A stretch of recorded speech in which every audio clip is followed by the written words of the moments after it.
आमचे उत्तर भारतीय समाजाचे त्यांच्या माध्यमातून आमची जेवढी भरपूर या तुर्बामध्ये 30% लोक आहेत त्यांच्या माध्यमातून हे कॉर्नर मीटिंग लावलेलं होतं आज. आणि त्या ठिकाणी बरेच कॉर्नर मीटिंग मी आता वरती करून आलो होतं. आज उत्तर भारतीय समाजाचे सगळे लोकांनी लावलेले आहेत. त्यांचा खरोखर मनापासून आभार मानला पाहिजे. उपमुख्यमंत्री आदरणीय एकनाथ शिंदे साहेब येणारच आहेत. त्या ठिकाणी ही बघा महिलांच्या संख्या बघितलेल्या आहेत.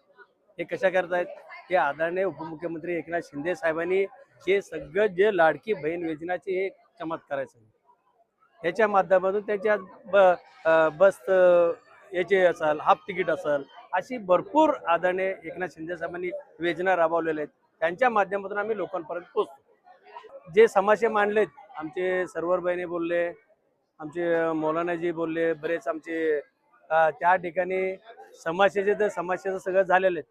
त्यांचं म्हणणं आहे की एखादा महापालिकेच्या माध्यमातून एखादा हॉल पाहिजे लग्नाची.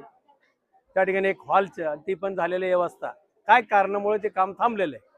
इलेक्शन नसल्यामुळे ते जिल्हा परिषदेचे गोडन थांबलेले आहे.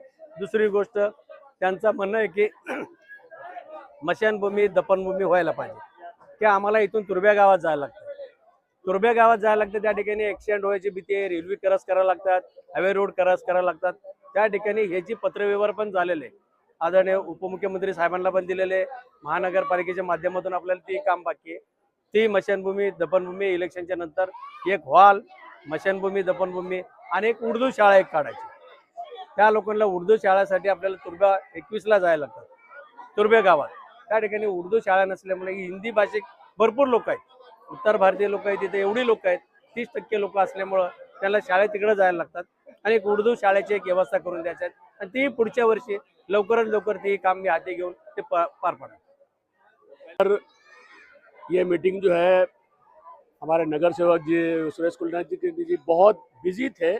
उसके बाद भी हमारे उत्तर भारतीय लोगों के आह्वान के ऊपर उनके बुलावे के ऊपर उन्होंने अपना कीमती वक्त निकाल कर यहाँ पर आए और हमने नहीं उन्होंने हमको सम्मान दिया और हमने उनको सम्मान दिया और उन्होंने हमारी यहाँ पर मांगे सुनी और जिसके लिए हम उनके आभारी हैं। अभी आपके टीवी में उन्होंने कहा कि जैसे यहाँ पर शमशान भूमि है, कब्रस्तान है, उर्दू शाला है, वो सब उन्होंने वादा किया और उनका वादा हमेशा सच्चा होता है। यही वजह है कि तुर्बा स्टोर में दूसरी पार्टियों को उम्मीदवार नहीं मिल रहे क्योंकि दादा जो बोलते हैं वो निभाते हैं।